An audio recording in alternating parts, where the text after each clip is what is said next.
Good afternoon. Welcome to Tea Coffee with Sam and Sarah. How are you, Sam? Hi, I'm fine, thanks. Yeah. Okay, now it's Hate Crime Week. We are in this beautiful week, Hate Crime Week. What are your thoughts on Hate Crime Weeks this year? Yeah, this year it's been more important than ever to make sure that people know where to go for help.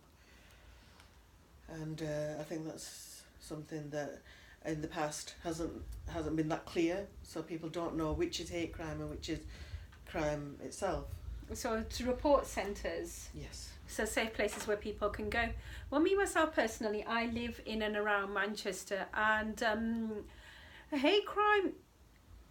There is hate crime, but where I've seen some of these events happen, I think they've been totally unnecessary. And the one thing that I will say, and I have to say this about Manchester, is how inclusive it is. It's very not racist. I mean, as you know, I did the Motown event and I went to lots of English venues and lots of different types of places to promote the event. I didn't experience any racism at all in Manchester. I've done an event in Wythenshawe. I experienced no racism there. And I think the fact that a lot of places, they are actually more inclusive. Hate crime does exist and we do know where to, and we should know how to highlight it and how to report it. But I think as a society, it's underappreciated how tolerant we are of other races and communities and cultures. I think the media try and play it up and they try and make it out to be a lot worse than it actually is. Small segments of communities are racist and are unfortunately no-go areas. Even in a small town like mine, I do find there's certain places I won't go at night. There were some areas in Blackburn that used to be racist, but I think they're not as racist anymore.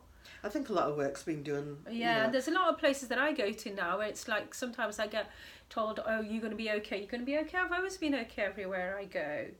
And I will go back to after the Manchester Arena bombing, what happened is the EDL, they decided to come and march into Manchester, into Arndale. Are you aware of that? Yes. Yeah. And what happened is I met a woman and at one of the hate crime events, and what happened was she's an English woman, a mature woman. She went in and she thought, no, I'm not having them come to my town and we're having this EDL. She came in and she went right in the middle of the crowd. She went right in the middle of the crowd and she separated everybody, and she said she was an English woman and said, no, I'm not having it in my town. Not having racism, I'm not having that brought in.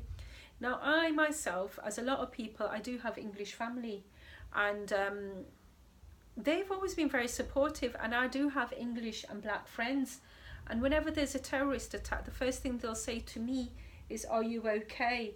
But maybe that's because of how they see me, they see me as one of them. Maybe if they saw another Asian woman, here's your stereotypical Asian woman, if they saw her, they'd think differently.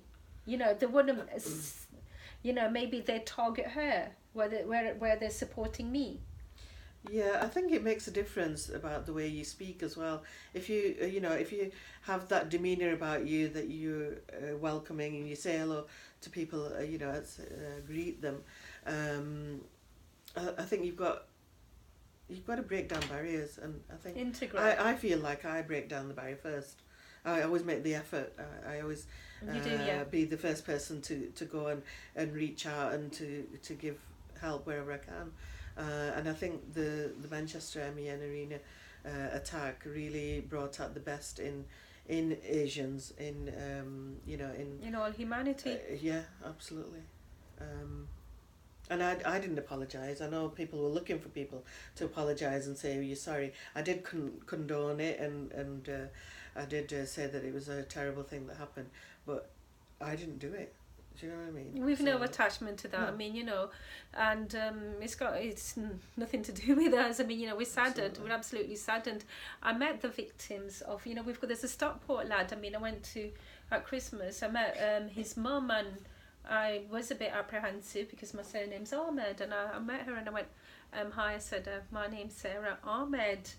She was fine. Yeah. She sent me a WhatsApp because we took a selfie together, and she WhatsApped me the picture of us both together. Yeah. And so she doesn't harbour any hate. And unfortunately, it's one individual act that has ruined And I don't think it has actually ruined anything because, like I said, I maybe think it's it brought us more people together. Yeah. You know, people start talking about racism more, and you know, the culture that we're living in, I think, is a lot more diverse than people actually think.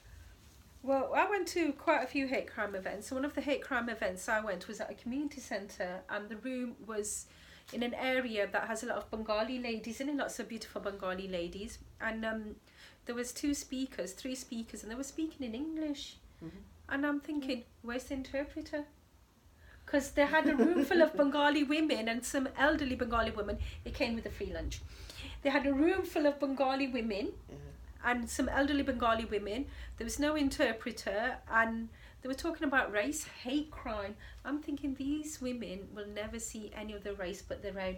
What did they do? Bless them. They picked the kids up from school, dropped the kids off school, grocery shopping, mosque, and you know, that's their lives. And these women, you know, they're being told about race, hate crime, and where to report it and how to report it. They'll never see any other race but their own. And it's actually quite sad because they're being warned, this could happen, that could happen, this could happen. So it's, you know, it's making them feel threatened that we're going to be victims of racism and we're going to be attacked. And personally, I think that was wrong. And, you know, they should actually empower and encourage women to, you know, as long as you're safe, go out there. Yeah, I mean, I think, including myself, I know a lot of women that have been given mobile phones and been encouraged to, you know, use those to locate your whereabouts. But a lot of the times, these attacks were happening when there wasn't anything like that going on. So, you know, you should keep your mobile phone on and tell people where you're going, where you're coming from. And it's just good to be aware of your surroundings, even if you're not, you know, under attack as such. But still, you should be aware of your surroundings and who you're going around with, just to make sure that you're not putting yourself under extra. Okay, just be vigilant, to be honest. To summarise, what are your thoughts on Hate Crime Week this year? Yeah, I think there's good. A lot of good work has been done for it. And I think it's good if you know that there's an event on, encourage your friends and your family to go and attend. Yeah, my thoughts on Hate Crime Week. It does look at a negative aspect of society, but there is a lot of positive aspects of society. Like I said, there's been, you know, don't be frightened. Do live your life to the fullest, as long as you're somewhere where you're going to be safe and not challenged. Just go out there and don't live in fear, because a life in fear isn't a life at all. Okay, so many other thoughts? Thank you very much. Thank you for watching our videos. Thanks.